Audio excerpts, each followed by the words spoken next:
សូមគោរពជំរាបសួរលោកគ្រូនាងខ្ញុំឈ្មោះសាវណ្ណេតមកពីថ្នាក់ថ្ងៃនេះនាងខ្ញុំមកសង្ខេបមេរៀនទី3គឺការវាយតម្លៃផ្នែកចំណេះដឹងនិងដំណើរការបញ្ញា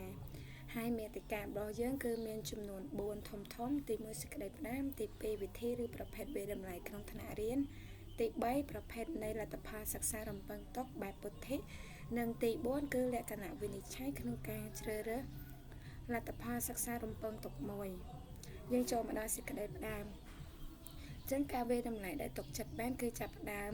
ជាមួយនឹងការពណ៌នាច្បាស់នៅសម្បទាសិក្សារំពឹងទុករបស់សិស្សហើយសម្បទាដែលចង់បាននោះគឺទី1គឺលទ្ធផលសិក្សារបស់សិស្សទី2គឺប្រយោគ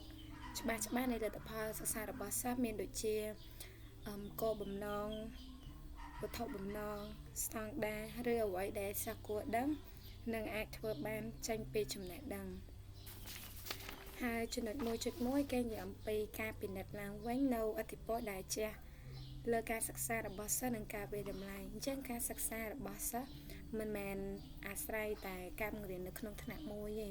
គឺវាប៉ះពាល់ទៅនឹងដោយសារកត្តាច្រើនដូចជាកត្តាផ្ទាល់ខ្លួនកត្តាគ្រួសារកត្តាសង្គមរួមទាំងបរិយាកាសសិក្សាផងដែរដូចនេះការពិនិត្យឡើងវិញនៅអធិពលទាំងនេះនិងការវាយតម្លៃសិក្សាគឺជាចំណុចដែលសំខាន់ណាស់ក្នុងការកែលម្អនៅគុណភាពអប់រំហើយចាស់ស្ដែងការអប់រំនៅសតវត្សទី21នេះគឺផ្ដោតទៅលើ3ចំណុចធំគឺមានទី1 knowledge តទៅមួយចំណេះដឹងទី2 skill តទៅមួយជំនាញនិងទី3តទៅមួយ disposition តទៅជាមួយនឹងអរិយាប័ត្រហើយដូចនេះដើម្បីទទួលបានជោគជ័យនៅសាកលវិទ្យាល័យនិងទីកន្លែងសិក្សាអញ្ចឹងកូនសិស្សឬក៏និស្សិតហ្នឹងគឺត្រូវតែត្រៀមខ្លួនរួចជាស្រេចសម្រាប់បំណិនផ្សេងដែលតកតងទៅនឹងការគិតពិចារណាឬក៏ការដោះស្រាយទី2ចរិយាសម្បទាលើពីចំណេះដឹងឯកទេសអញ្ចឹងមានន័យថាបើយើងនិយាយពីការពហិនសាស្ត្រមានន័យថាយើងមិនត្រូវពហិនឲ្យគាត់ចេះតកតងទៅនឹងចំណេះដឹងឯកទេសគឺត្រូវឲ្យគាត់ចេះដឹងតកតងទៅលើការប្រើភាសាតកតងគ្នាការសហការគ្នាជាក្រុមចេះគ្រប់គ្រងពេលវេលាចេះអត់ធ្មត់និងអាចបត់បានគ្រប់ស្ថានភាពទាំងអស់ហើយចំណុច1.2និយាយអំពីលទ្ធផលការសិក្សាអញ្ចឹងលក្ខណៈវិនិច្ឆ័យគឺជាស្តង់ដារឬច្បាប់ដែលត្រូវប្រើប្រាស់ដើម្បីវាយតម្លៃឬធ្វើការវិនិច្ឆ័យលើលទ្ធផលសិក្សាហើយលក្ខណៈវិនិច្ឆ័យនេះត្រូវបានប្រើប្រាស់មានដូចជាការជ្រើសរើសសម្ភារៈឧបទេសពង្រៀនឬក្រុងខ្លឹមសារមេរៀនអភិវឌ្ឍដំណើរការបង្រៀននិងរៀនហើយនឹង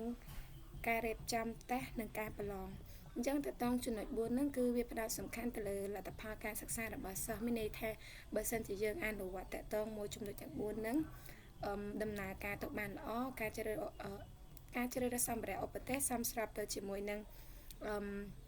ខ្លឹមសារមេរៀនហើយដំណើរការបង្រៀនយើងចេះអភិវឌ្ឍឬក៏ចេះបត់បែនទៅតាម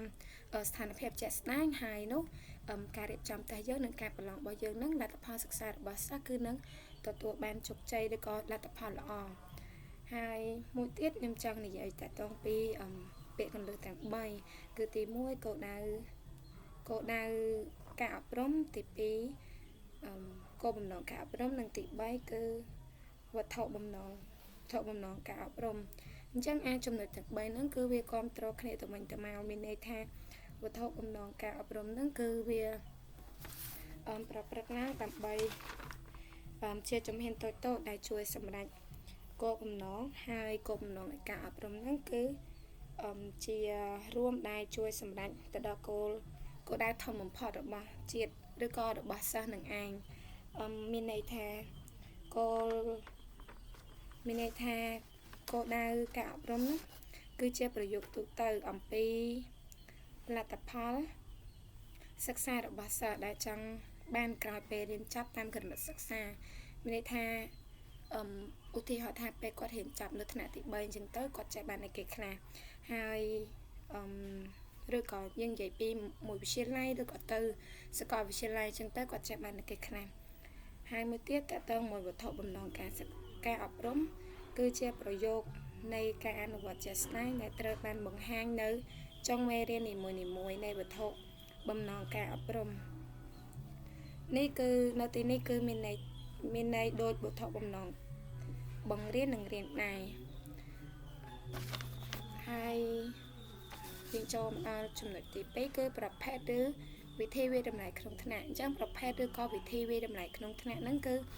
មានចំនួន6គឺទី1គឺសំណួរមានច្រើនដូចជាសំណួរការសួរសំណួរបែបជ្រើសរើសឬក៏បែបបំពេញខ្លីៗទី2គឺផលិតកម្មឬស្នាដៃកន្លែងហ្នឹងមានន័យថាតកតងទៅលើ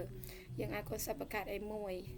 ឧទាហរណ៍ដូចជាអាចគាត់តែងស្ក្តីគាត់ធ្វើអ្វីមួយចេញហើយទី4សំតមួយទៀតគឺបំណិននេះគេតកតងជាមួយនឹងការអានហើយទី4តកតងជាមួយនឹងការសួរផ្ទាល់មាត់ទី5គឺការអង្កេតរបស់គ្រូផ្ទាល់ហើយនៅទី6សិស្សវាតម្លៃរបស់សិស្សមានន័យថាឲ្យគាត់វាតម្លៃពីសមត្ថភាពខ្លួនឯងពេលគាត់រៀនមេរៀននឹងចប់តើគាត់នឹងចេះបានឯកខ្លះឬក៏យើងអាចនិយាយបានថាឲ្យគាត់ធ្វើស្វ័យឆ្លោះបញ្ចាំងឬក៏សំណួរឆ្លោះបញ្ចាំងពីមេរៀននឹងហើយយើងចូលមកដល់ចំណុចទី3ម្ដងគឺនិយាយអំពីប្រភេទនៃលទ្ធផលសិក្សារំពឹងទុកបែបពុទ្ធិអញ្ចឹងប្រភេទនៃលទ្ធផលសិក្សា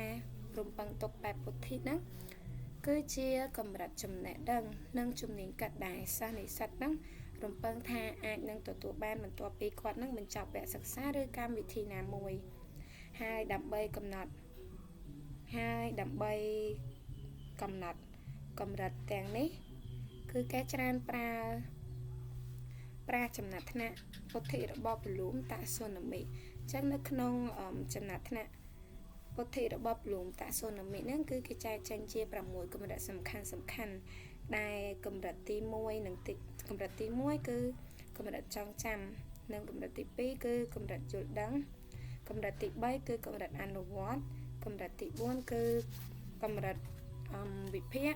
កម្រិតទី5គឺកម្រិតវាតម្លៃនិងកម្រិតទី6គឺកម្រិតបង្កើតថ្មីហើយចំពោះកម្រិតទាំងអស់ហ្នឹងគឺគេចែកចេញជាថ្នាក់ដែរអញ្ចឹងចំពោះកម្រិតទី1កម្រិតយល់ដឹងហើយនិងកម្រិតចងចាំហ្នឹងគឺវាស្ថិតនៅក្នុងការកាត់បែបទៀត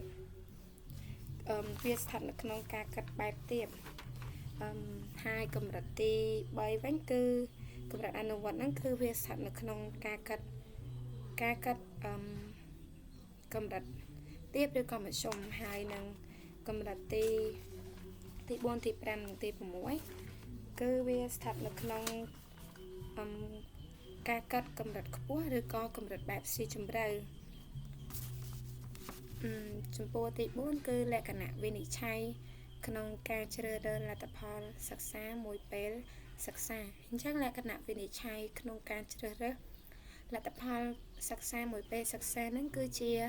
ប្រយោគនៃការស្ដែងចេញឬការអនុវត្តរបស់សិស្សសម្រាប់លទ្ធផលសិក្សារំពឹងទុករបស់សិស្សក្នុងមួយពេលសិក្សាឬក៏2-3ថ្ងៃហើយដើម្បីកំណត់លក្ខណៈវិនិច្ឆ័យក្នុងការជ្រើសរើសលទ្ធផលរំពឹងទុកសម្រាប់មួយពេលសិក្សានេះគឺត្រូវមានសំណួរសមស្របមានន័យថាយើងត្រូវចេះប្រើប្រាស់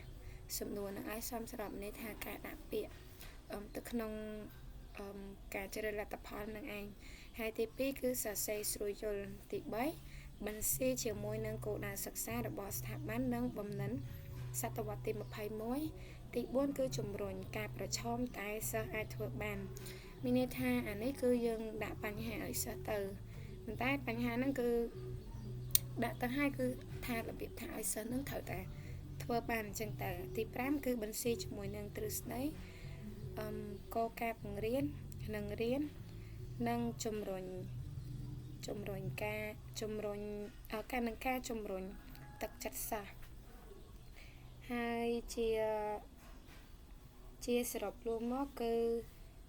តកតងជាមួយនឹងមេរៀនរបស់យើងគឺសំណួរដែលយើងអាចជ្រើសរើសបាននៅក្នុងការវិតម្លៃចំពោះក្នុងសំណួរកម្រិតលំបាកឬក៏ការកាត់កម្រិតខ្ពស់ហ្នឹងគឺយើងធ្វើការសួរតាមបែបសំណួរបង្កើតថ្មីឬក៏វាតម្លៃហើយចំពោះសំណួរកម្រិតមធ្យមឬក៏ការកាត់ធម្មតានិងខ្ពស់វិញគឺយើងអាចសួរសំណួរបានដែលស្ថិតនៅក្នុងផ្នែកការវិភាគឬក៏ការអនុវត្ត